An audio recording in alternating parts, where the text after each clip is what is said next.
guys, another day, another wiring installation. Ngayong araw pupuntahan natin si customer sa Molino, Bacoor, Cavite para install yung kanyang Raptor light. Tara, let's go!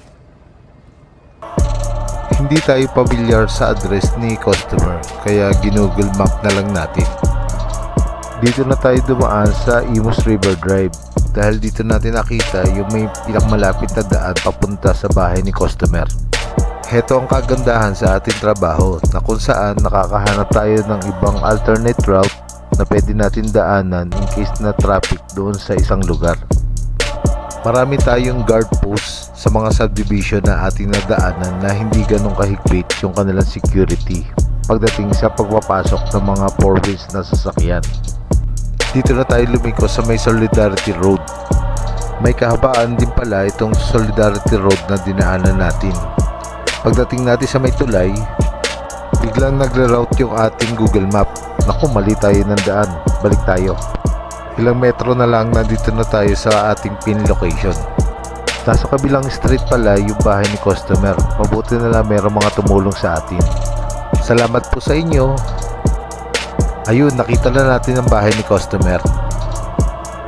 Tinanggal na natin yung mga bolts, screws at fastener rivet clip sa ibabaw at ilalim para matanggal na natin yung kanyang bumper. Itinest na rin natin yung kanyang Raptor light kung gumagana. Pinutasan na rin natin yung kanyang grill para maipasok natin yung mga Raptor lights. Nilagyan na rin natin ng screw para hindi gumalaw yung kanyang Raptor light. Ikakabit na natin yung kanyang mga harness at wiring connection. Since walang binili si customer na switch, so irerekta na natin siya doon sa linya ng park light. Ina-assure natin si customer na wala tayong ini-splice na wire para hindi ma-void yung kanyang warranty sa kanyang unit. Itetest na natin yung kanyang Raptor light kung gumagana lahat ng linya. For inquiries and home service, just message Nemo Lights and Accessories Installation or direct message Ferdinand Matic. Thank you.